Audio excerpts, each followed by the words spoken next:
चलो अस्सलामुअलैकुम वरहमतुल्लाहि वबरकातुहू। वहाला विद्यार्थी मित्रों, आपणे आज प्रकरण 2 पूर्ण संख्याओं प्रकरण 2 पूर्ण संख्याओं नी शुरुआत करीए छीए। प्रकरण 2 में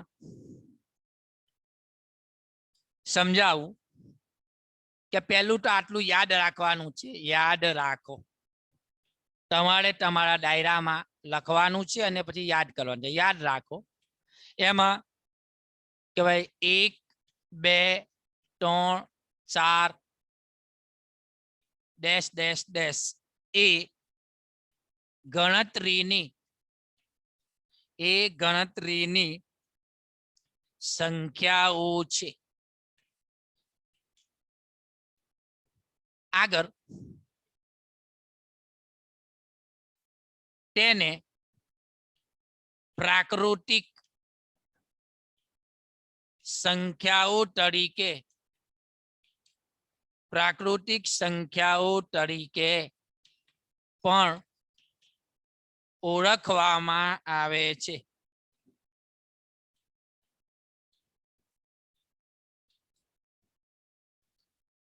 तेने संकेत में एन वडे दर्शावाय छे।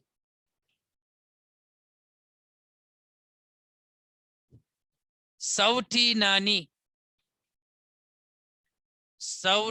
नानी प्राकृतिक संख्या 1 छे।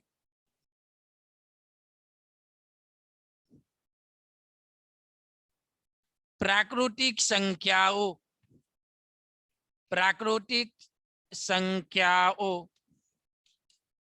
असंख्य छे, असंख्य अथवा तो अनंत छे। प्राकृतिक संख्याओं असंख्य के अनंत छे। सौथी नानी प्राकृतिक संख्या 1 छे। मोटी संख्या न मळे, मोटी संख्या न मळे। जो आ बोर्ड पर जे लखेलू छे खाली तमने समजावुं, खाली वांचवानुं छे अने याद राखवानुं छे के आपणे गणतरी माटे आपणे 1 2 3 4 5 अनंत सुधीनी संख्यानो उपयोग करीए छीए। तो 1 2 3 4 एने आपणे गणतरीनी संख्याओं तरीके पण ओळखीए छीए। बीजू के आ 1 2 3 4 कोई तमने एवुं पूछे के प्राकृतिक संख्याओं नी शुरुआत कोनाथी थाय, तो तमे एवुं कही शको के प्राकृतिक संख्या नी शुरुआत 1 थी थाय। 1 2 3 4 अनंत। सौथी नानी संख्या कई तो के 1 अने मोटी संख्या न मळे। आ डैश डैश नो मतलब असंख्य अथवा तो अनंत छे। अने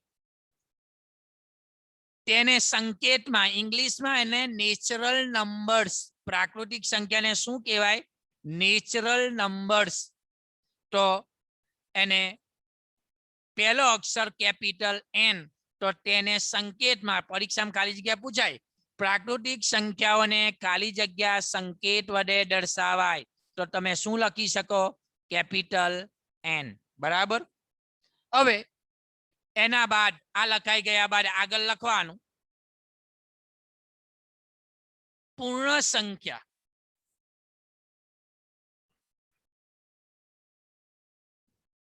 आगळ छे पूर्ण संख्याओं, पूर्ण संख्याओं 0 1 2 3 बराबर अनंत छे। पूर्ण संख्याओं केटली छे? पूर्ण संख्या नी शुरुआत 0 थी थाय। सौथी नानी पूर्ण संख्या, सौथी नानी पूर्ण संख्या 0 छे। प्राकृतिक संख्या पूछाय तो शुं थाय? 1 अने पूर्ण संख्या में 0। મોટી સંખ્યા ન મળે. શું છે? મોટી સંખ્યા ન મળે. કોઈ એવું પૂછે કે પૂર્ણ સંખ્યાઓ કેટલી છે, તો શું લખાય? પૂર્ણ સંખ્યાઓ અસંખ્ય છે, અસંખ્ય અથવા તો અનંત છે. બરાબર. તેને સંકેતમાં W વડે દર્શાવાય. W વડે દર્શાવાય છે. બરાબર. એટલે બેમાં ફરક શું છે કે પ્રાકૃતિક સંખ્યાની શરૂઆત 1 થી થાય, 1 2 3 4 અનંત, અને પૂર્ણ સંખ્યાની શરૂઆત 0 થી થાય. સૌથી નાની સંખ્યા પૂર્ણ પૂછાય, પૂર્ણ શબ્દ તો 0 લખાય, અને પ્રાકૃતિક સંખ્યા સૌથી નાની પૂછાય તો 1 લખાય. પ્રાકૃતિક સંખ્યાઓ પણ અનંત છે, પૂર્ણ સંખ્યાઓ પણ શું છે? અનંત છે. પ્રાકૃતિક સંખ્યાને n વડે દર્શાવાય અને પૂર્ણ સંખ્યાને w વડે દર્શાવાય છે. હવે આ જે બોર્ડ પર લખેલું છે એ તમારે લખવાનું છે ડાયરાના અંદર. બરાબર. આગળ જોઈએ કે પહેલાની સંખ્યા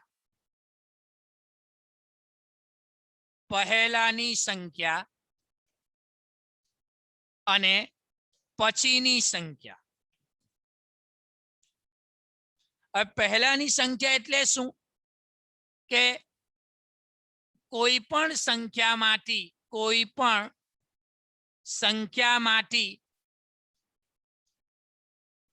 એક બાદ કરતા પહેલાની સંખ્યા શું મળે? કોઈ પણ સંખ્યામાંથી એક બાદ કરતા મળે. દાખલા તરીકે ઉદાહરણ લખું. ઉદાહરણ 8 ઓછા 1 તો કે 7. તો 7 એ પહેલાની સંખ્યા થઈ. અને પછીની સંખ્યા પૂછાય તો કોઈ પણ સંખ્યામાં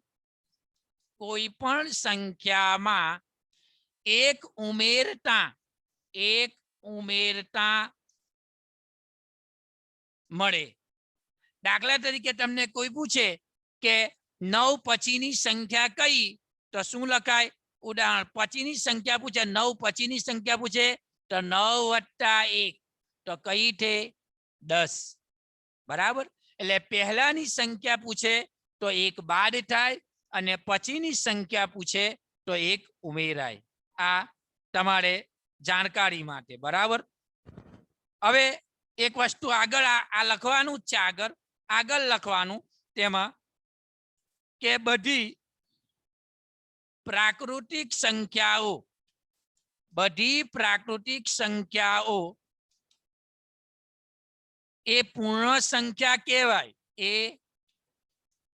પૂર્ણ સંખ્યાઓ કહેવાય અથવા છે. પણ બધી પૂર્ણ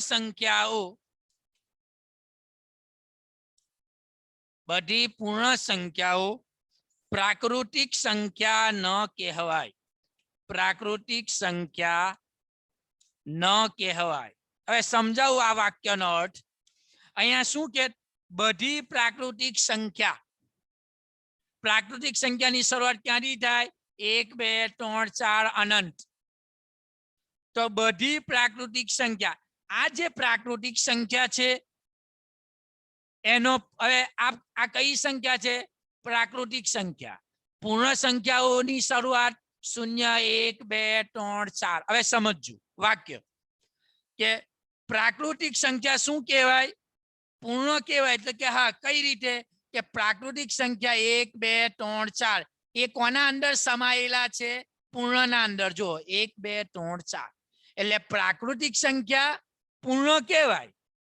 પણ તમને કોઈ એવું પૂછે આ પૂર્ણ સંખ્યાઓ અંદર આવેલી છે, તો જો 1 2 3 4 આવેલી છે, પણ 0 પ્રાકૃતિક સંખ્યામાં આવતું નથી. એટલે પ્રાકૃતિક સંખ્યા પૂર્ણ કહેવાય. પણ પૂર્ણ સંખ્યા પ્રાકૃતિક સંખ્યા ન કહેવાય. બરાબર, એટલે આ તમારે યાદ રાખવાનું.